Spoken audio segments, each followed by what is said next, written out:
Hi everyone, I'm Raya. And I'm Alex.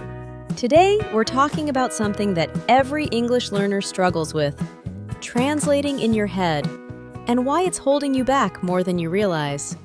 Because most people think translating is just part of the process? Exactly, but it's not.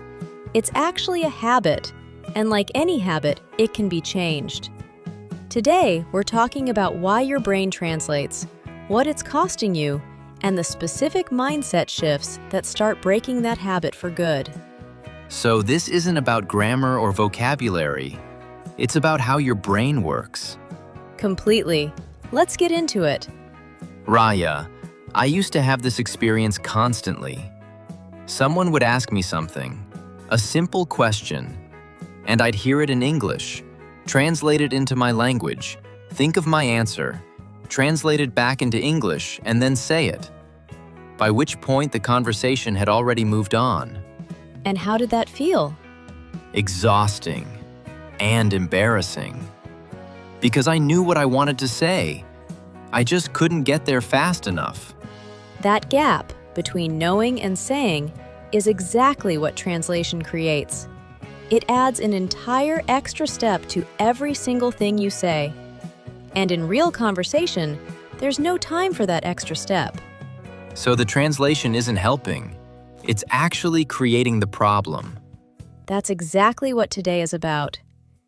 Here's what you need to understand. Your brain translates because it's trying to help you. Help me? When you first start learning a language, your brain has no direct connection between English words and meaning. So it uses what it already has, your first language, as a bridge. Dog means nothing to your brain yet, but dog equals kelb equals a four-legged animal. That it understands. So translation is a learning tool, not a speaking tool. Exactly. It works when you're a beginner building vocabulary. But at some point, it stops being helpful and starts being a barrier. Why does it become a barrier?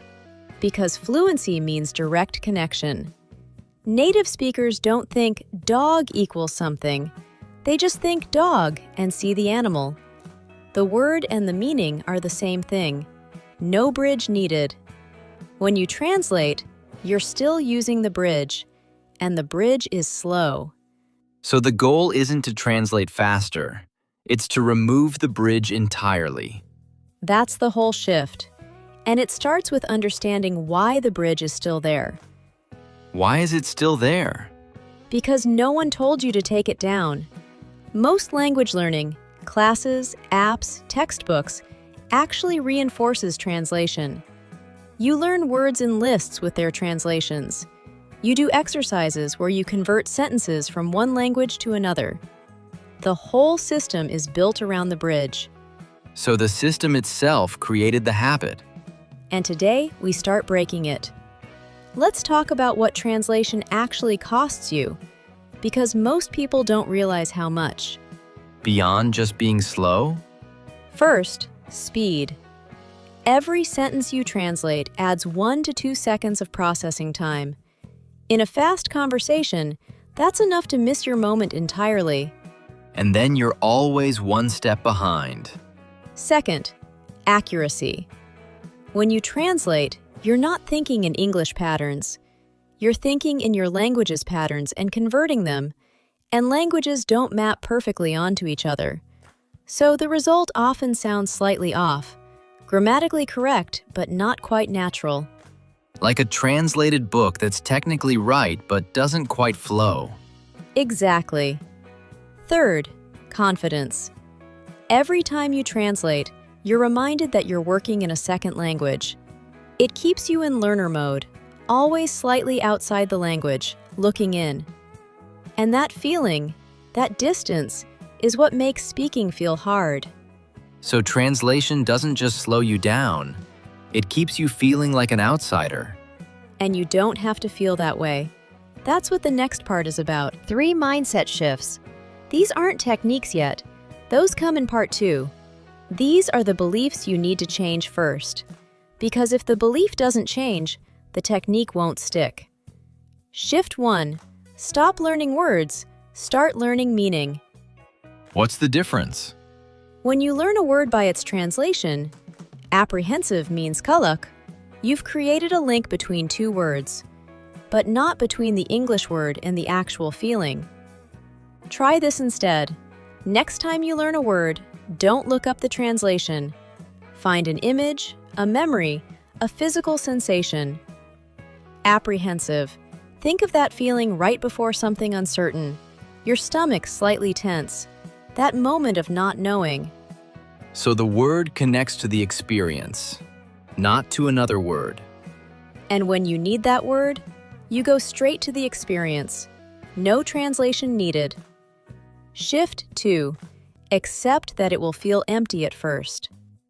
Empty? When you first try to think in English, before the direct connections are strong, there will be moments where you reach for a thought and nothing comes.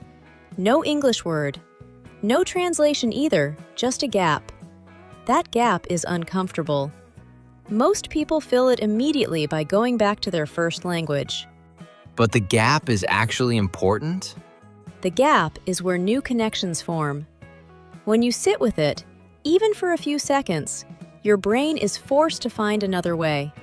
A simpler word, a description, a different angle. And that search is exactly how direct thinking develops. So the discomfort isn't a sign you're failing. It's a sign it's working. That's the shift. Shift 3. Stop aiming for perfect, aim for direct. What does direct mean? Most learners aim to say things in English exactly the way they'd say them in their first language. But that's translation with extra steps. Direct means, what's the simplest, most natural English way to express this thought? Not the most accurate translation, the most natural English version. So if I want to say something complicated, I don't translate it. I find the English version of the idea? Exactly. Sometimes the English version is simpler, sometimes it's different, but it's always more natural than a translated sentence. And natural is what fluency actually sounds like. So the goal isn't English that sounds like my language. It's English that sounds like English. That's the whole thing. And once that shift happens, everything starts to feel different. Raya, let me show you what this looks like in practice. Imagine someone asks me what I did last weekend. Version 1. I translate. Go ahead. Last weekend, I went to a place where they sell food. In the morning. With my friend who is the one I know from work. How did that feel?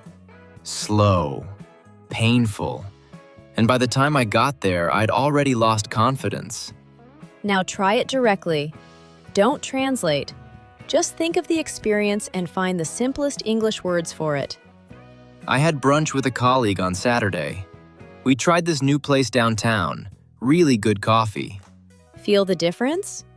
Completely. The second one came from the experience directly. I didn't translate brunch. I just knew it was morning food with someone.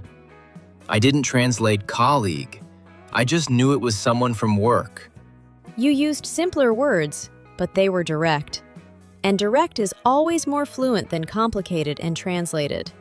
So sometimes thinking in English means using simpler English.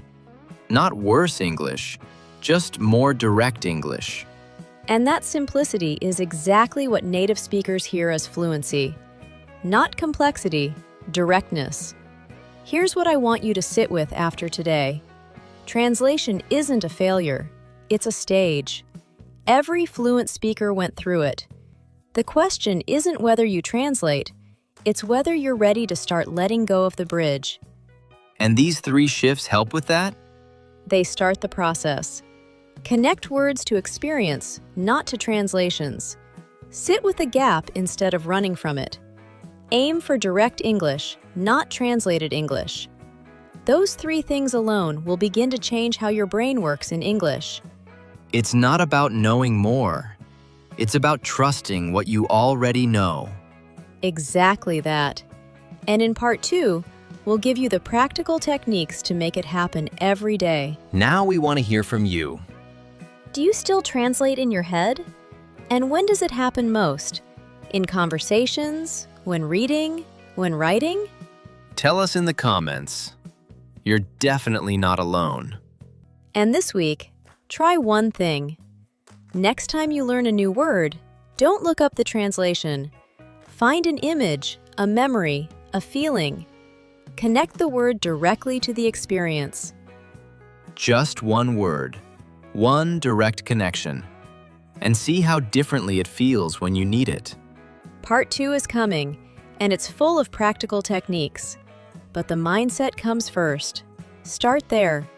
We'll see you in the next one. Goodbye, everyone.